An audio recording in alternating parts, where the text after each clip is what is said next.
So in this one, what we're going to be doing is a whole work through of the process. This will be something that you could use to follow along for homework. If you would like to follow along with me as I do this one here, it might be a nice way to take notes and remind yourself of the steps and how we made the transition from one to the next. For this one, I would recommend following along and doing your best to remind yourself of the steps. So here's my shape, my tilt, my jaw. I'm thinking about my chin and the orientation of the rotation of the head. Could even be more specific to that shape for the jaw. Here's the gesturing of that neck. Pinch and stretch. Brow line. Center. Proportions. Halves and thirds, just a quick reminder. The hairline is here. My 4 points now for the sides. Temple, hairline, back of skull, base of the nose. So we could put our cutout here. So that gets exited or lopped off. Maybe we do like a loose or really light one here, real thin one. I'm not sure, maybe not. Maybe that looks weird. Then cut it. There's my quarters. So now we could put the ear in this quarter. Here's a fun example because this would be a bigger C than the brow to the nose. So that has that additional height there from aging. And then from that I get my jaw to my chin, my cheek, which I'll do on both sides. And so I just want the simple cheek in that one. So ear, cheek, and jaw was step 6. And then now we can start to think more about the features. So where's my center? Let's just get a quick reminder. Here's my sockets. This one I'm going to do those folding planes, but still that rule of 3. And then let's relate that to the forehead. Up, across, and then back down. And then that would turn with the corner there back. Here, I'm going to lose some of this. I don't need a lot of that setup, so we could just start to think of how that cheek might go behind. So create that overlap of the cheek behind the brow. Maybe even think about that disc across if you want. Keystone is next. So how do I transition that brow down into the proportion line? What's my socket? So forehead, back, socket line here. Where's the nose? Oh, here's the proportion line. How wide do I want to make it? Where's the tip or the end of that cartilage? That's like kind of here. Then create that drop back. Create your simple box. I think I might see a light plane on this side. Maybe this box will start out a little flatter, a little wider, and then I'll come back inside and customize the curves, the shapes. That can give me the corner of the eye. So I could start to think about that volume here. You can see how this sometimes is misleading because that would be that rhythm, but I'm really seeing more of the curve of the cheek down here. So that would be the plus and the minus of that rhythm. So maybe you could also do your glasses if you want. That's one of the options or audibles for this area. Denture sphere. Let's think about that large form working in the face. And that creates a curvature here.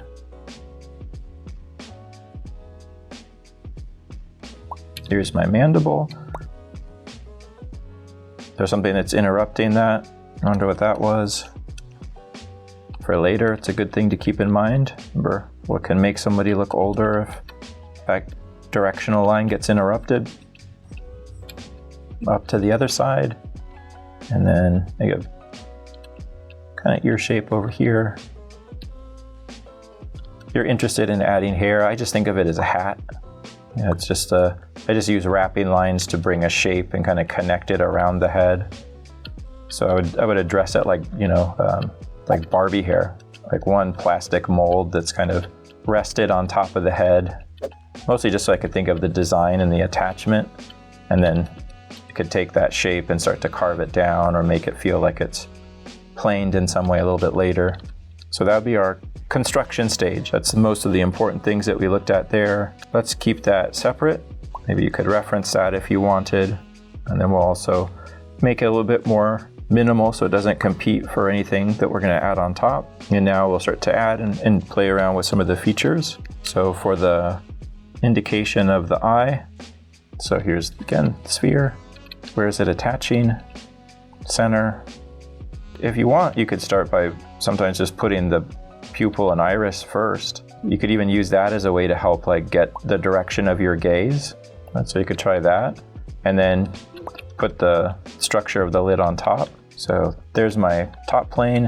I'm trying to notice again where it peaks, how it drops and curves back down and then connects back to the other side of the socket. What's interesting about his brow? Maybe there's a bit more of a surface here. So that's the development of that brow ridge as a surface or as a perspective. This drops under. Then we could see the plate of the eye. Not as much fat above here. Harder to notice. But the inside of the socket still does feel like it's more recessed. So this would be my withdrawn. So that's the ribbon idea. This would be twisting. That's further or deeper set. This is protruding or fuller. You can even see how this kind of ends as a box around the area of that wrinkle off the eye. For the lower lid, we could see a little bit better the structure of that box. So touches, comes across, sweeps around, like pay attention to the highlight and the peak of that curve. Here's the thickness. So that comes forward and then back. So here's the wrap of that the box that's been thinned and stretched to create the harder surface of that lower lid. Remember in here is nasal fat. We could even start to make, you know, small observations about the structure of the fat underneath the eye. So this is a little different than the other model, of course. So we have a bit more of these parts of the face present. Like I can see the way that the fat is sitting against that plate. And then how we would transition from that. So from a hard form to a softer form. That's a little bit dropped or sagging. These are all things that would be good to look for when you're doing your assignment, but always kept as simple form. So a ball, you know, a stretched cylinder, a curved box. And if we jump across to the other side, what do I start to notice? Oh, I probably should really narrow out that keystone a bit, or nasal saddle, I mean. So keystone for him would come forward and then back. On this side, I could see that same structure to the eye. The attachment as that box, it hits the ball of the eye, comes up, goes across, sneaks back around and in. Here's the top bottom of that plane. The basic structure of that socket. I can see a little bit of the fat back here. I guess that would be the pinch of that kind of softer form and then over that harder form there. And back, and then this side sweeping back and around. So here's my eye looking that way. What's the surface? So I've created my eye, then there's the box coming forward of the lid and then back down. And I could see that continuing here, that hard surface. And then the way that it gets integrated with the soft underneath. That's another good asymmetry to keep aware of, is just the body and then the face especially are these jumps between hard and soft. So maybe hard structure of the tarsus, plate, soft form of the eye, or soft form of the fat beneath. And then on this side I could start to see that plane for the fat of the cheek. That's what is moving this way.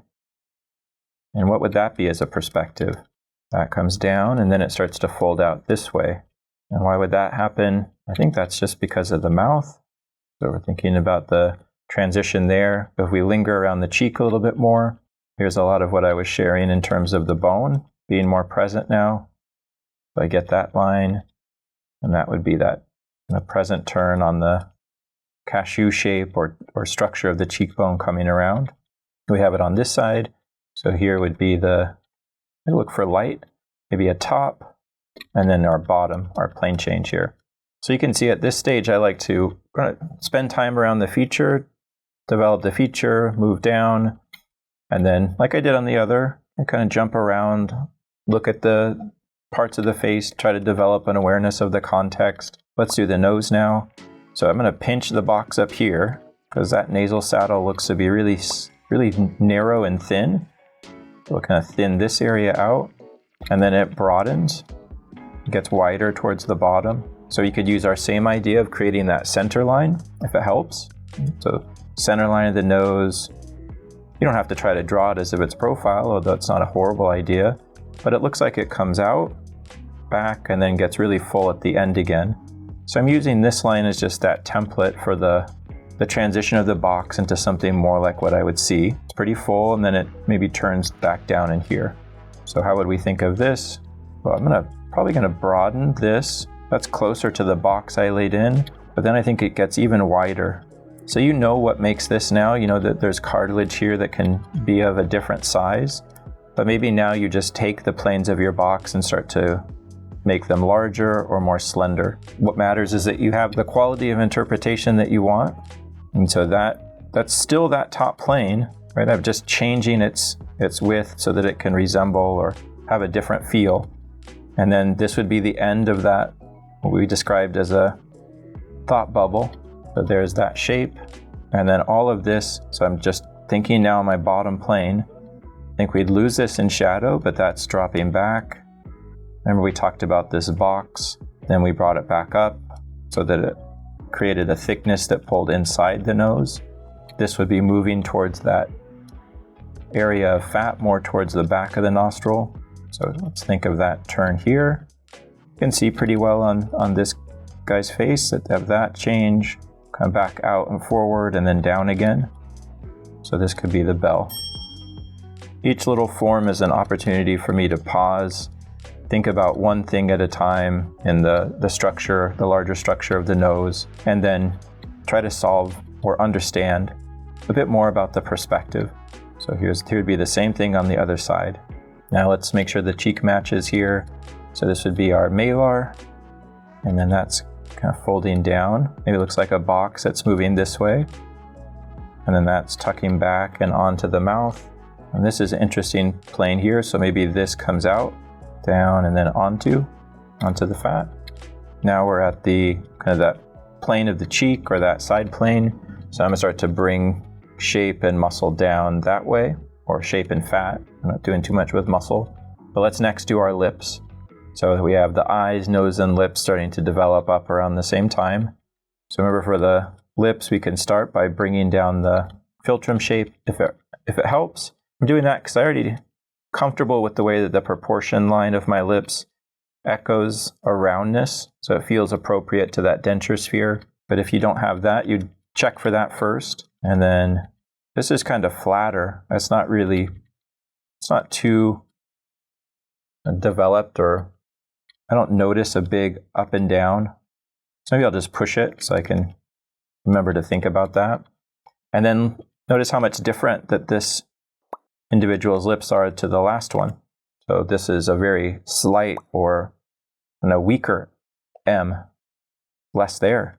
So maybe I'll just do a different shape, thinner shape. So it's still the M and the W, but the lips here are really thin. Pull that out. Does that match to about the center of the eye? I guess, but maybe a little bit farther.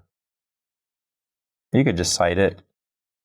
Then on this side, looks like there's maybe like a weak expression on this side, a bit of a lift to that outside corner to the lip there. So that's our process for that. You get the M and the W wrapped across that center line, but you're doing it in a way on these that tries to capture that person's M, that person's lip. And then the W at the bottom would be taking this ellipse that describes the curvature of the mouth, and then echoing it with the beginning of the center for your W on the bottom. So that is here, and then you can bring that up, and you don't have to make it touch that corner of the lip, but you could just direct the line into that area. And then what are we left with below? We're left with these three planes, but they're really kind of squashed. So maybe I'll shorten it. That'd be that center plane. What I'm picking up on here, I'm seeing the light and shadow differences so that we would get the forward and back of the W. And then it's a pretty dramatic fall back into that. And then that curves out. So it's the same thing that we diagrammed. You could see the diagram in here. It's just as if you squashed it, right? So it's still three planes across, one that matches with the different turns and contours of the lip, but it's just been smashed down to match more the shapes that we're seeing here. And I think we probably could have even made the upper lip a little bit more narrow. In terms of the planes here, you could try to catch that top. The goal there would just be to see the way that that curves under. We have the plane structure. And then for the chin, really pretty broad. I could still bring up mine a little bit though, so maybe we'll just adjust. I'll lift this some. And then I'm thinking of making it broader because it looks more egg-like. But what we can see, I think, is consistent with how I've introduced the difference in male and female. There's more of this projection, like boxy chin. Forward, down, maybe back. Or this would be the skin under the jaw. So this could be a final drop of skin underneath the jawline. There's the back. This would be maybe we'd have this as that buccal fat. So think of that surrounding the face. And then remember we talked about jowl fat. So if I look at, his line for the jaw, right where it starts to turn, then I get this. And that almost kind of like as a rhythm takes me to the corner of the chin. If you like toggle between that or look at this side and look at the other side, it really does something significantly different to age. So be careful or be aware of that when you're making your own studies. Let's come back on this side and take a look at where our jaw is. I don't see too much of that. It's harder for me to read on that side. And then here would be my neck stretching. For our ear, let's design our basic shape. So here's my placement shape, and then we'll look for our parts. So 1, 2, 3, 4, 5. Where does that hit? And then inside, let's do our hook. So we just get that loose architecture for the design and the shape of the ear. And then on this side, I would just leave this as more of a silhouette or a simple shape. So what's left? Maybe we just kind of bring a bit more of this brow out. But I think for the most part, this would be a good place for you to stop your drawings. Right? This has all of the structure of the setup. I even have like a loose indication for that weird hair hat. Just something to add that quality or that distance. Right? Later, I'd start to kind of build more of a sense of rhythm in there. We'd be at a great place now too to begin lighting this one. So for your homework, this would be a great area to see if you can get to. Just the establishing look of the features on top of the structure underneath, just to see if you can build these kind of more robotic feeling forms and their organization into something that has maybe a little bit more of a lifelike quality to it.